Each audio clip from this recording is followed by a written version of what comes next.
Tuan dan puan-puan, salam sejahtera. Denyut nadi suara rakyat bergema di channel ini. Ini saya bacakan tuan-tuan dan puan-puan satu laporan yang mengejutkan seluruh Malaysia. Kamu jangan skip. Boleh komen, tapi jangan skip. Kerana ini adalah 3 dakwaan Tim Lesner yang amat mengejutkan di Mahkamah Amerika Syarikat pada perbicaraan Roger Ng yang ramai rakyat Malaysia tak tahu. 3 kenyataan ini amat menggemparkan dan pasti akan menggegar banyak pihak, termasuklah Bank Negara Malaysia, tuan-tuan dan puan-puan. Tuan-tuan dan puan-puan, demikian adalah 3 kenyataan yang menggemparkan yang telah dinyatakan oleh Tim Lesner sebagai saksi utama perbicaraan di Mahkamah Amerika Syarikat. Nombor 1. Pada perbicaraan itu, pembaca telah digemparkan dengan kenyataan daripada Tim Lesner bahawa beliau telah melakukan hubungan sulit dengan beberapa wanita ketika beliau bertugas di Goldman Sachs. Lebih daripada 3 wanita Malaysia dikatakan ada hubungan sulit dengannya. Setakat ini tuan-tuan dan puan-puan, hanya seorang nama secara spesifik telah disebut dalam perbicaraan itu, iaitu bekas Ketua Pegawai Eksekutif CEO Syarikat Media iaitu Astro Malaysia Holding Berhad telah disebut dalam perbicaraan itu. Bagaimanapun tuan-tuan dan puan-puan, Lesner kemudian berkahwin dengan bekas supermodel dan personality TV Amerika iaitu Kimora Lee Simmons. Perkahwinan ini juga dikatakan oleh Tim Lesner menggemparkan. Dia mengaku telah 2 kali berkahwin dalam serentak atau pada masa yang sama apabila dia telah memalsukan surat cerai bagi memudahkan dia berkahwin dengan Kimora pada tahun 2004. Pada ketika itu, dia masih adalah suami yang sah bagi Judy Chan, tuan-tuan dan puan-puan. Kenyataan kedua yang menggemparkan seluruh Malaysia dan seluruh dunia yang sehingga kini masih misteri. Tuan-tuan dan puan-puan, saya ingin nyatakan bahawa ini bukanlah kenyataan daripada saya, tetapi ini adalah kenyataan yang telah diberi di Mahkamah Amerika Syarikat. Okey, kalau nak ambil tindakan dengan Tim Lesner kerana dia yang cakap di mahkamah. Tuan-tuan dan puan-puan, menurut Tim Lesner, kenyataan kedua yang menggemparkan ialah satu dakwaan daripada Tim Lesner bahawa Bank Negara Malaysia BNM telah meluluskan pemindahan sebanyak 1 bilion US dollar atau kira-kira RM4 bilion hanya dalam masa sehari dalam pertukaran wang pertukaran asing ke dalam akaun Petro Saudi International setelah suami Gubernur Bank Pusat itu iaitu Zeti Akhtar Aziz telah menerima rasuah. Menurut Tim Lesner, tuan-tuan dan puan-puan, ini amat sensitif, jadi saya harus sebut berkali-kali menurut Tim Lesner di mahkamah. Dan saya fikir suami Zeti Akhtar Aziz telah mengeluarkan kenyataan berkenaan dengan tuduhan dan dakwaan ini. Kata Tim Lesner di dalam mahkamah itu, anda perlu tahu pada tahun 2009 mahkamah masih ada Malaysia masih ada kawalan kewangan yang memerlukan pelaburan sebesar itu meninggalkan negara wajib diluluskan oleh Bank Negara Malaysia.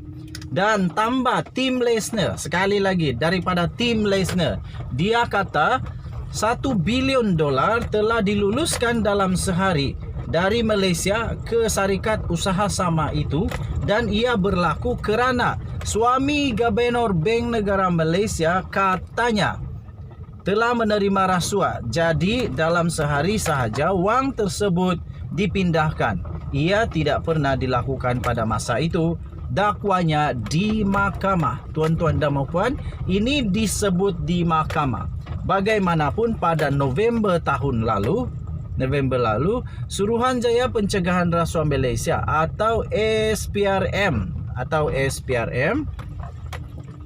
mendedahkan kira-kira sebanyak 65 juta ringgit Malaysia daripada dana yang berkaitan 1MDB yang dipegang oleh syarikat milik Taufik Aiman, suami Zeti, telah dipulangkan. Tuan-tuan dan puan-puan, kenyataan ketiga yang sama hebat ialah dakwaan daripada tim Lesner bahawa dia dan Roger Ng telah berjaya menarik pelaburan sebanyak 3 bilion atau kira-kira lebih ringgit Malaysia 12 bilion untuk One Malaysia Development Berhad daripada penjualan bon ketiga dirujuk sebagai projek Catalyze. Jolo telah memberitahunya bahawa wang itu akan digunakan untuk membiayai PRU 2013. Tuan-tuan dan puan-puan, dakwaan itu telah mendesak Setiausaha Agung DAP iaitu Lim Guan Eng di Dewan Rakyat supaya SPRM menyiasat bekas Perdana Menteri Najib Razak mengenai dakwaan itu, iaitu benarkah wang itu digunakan untuk membiayai pilihan raya umum ke-2013 yang lalu, tuan-tuan dan puan-puan. Lesner telah memberitahu Mahkamah Amerika Syarikat bahawa dia secara peribadi telah menemui Najib Razak dan berurusan dengan setiausaha pribadinya. Tuan-tuan dan puan-puan, setiausaha pribadi Najib Razak kena jawab yang ini. Betulkah tim Lesner ada membuat urus niaga bersama dengan setiausaha pribadi Datuk Seri Najib Tun Razak ini? Tim Lesner adalah bekas majikan kepada Roger Ng yang menjadi saksi pendakwaan setelah mengaku salah pada tahun 2018 di mahkamah atas tuduhan konspirasi pengubahan wang haram dan melanggar undang-undang di Amerika Syarikat iaitu FCPA. Beliau turut mengaku telah memberi rasuah kepada pegawai-pegawai Malaysia dan Emirat Arab Bersatu atau UAE untuk melicinkan urusan penjualan bon oleh Goldman Sachs. Tuan-tuan dan puan-puan, Mahkamah Amerika Syarikat telah mengarahkan Lesner untuk membayar denda hampir 44 juta US dollar atau kira-kira 180 juta ringgit Malaysia, serta jaminan akan dipertimbangkan hukumannya diringankan. Tuan-tuan dan puan-puan, inilah tragedi apabila Syarikat Pembangunan Strategik Kerajaan 1MDB disalahguna oleh pemimpin-pemimpin yang berkenaan. Tuan-tuan dan puan-puan yang dihormati sekalian, panjang lagi tetapi cukuplah sampai di sini. Tuan-tuan dan puan-puan, anda boleh masuk ke dalam link yang saya sertakan di bawah, di ruangan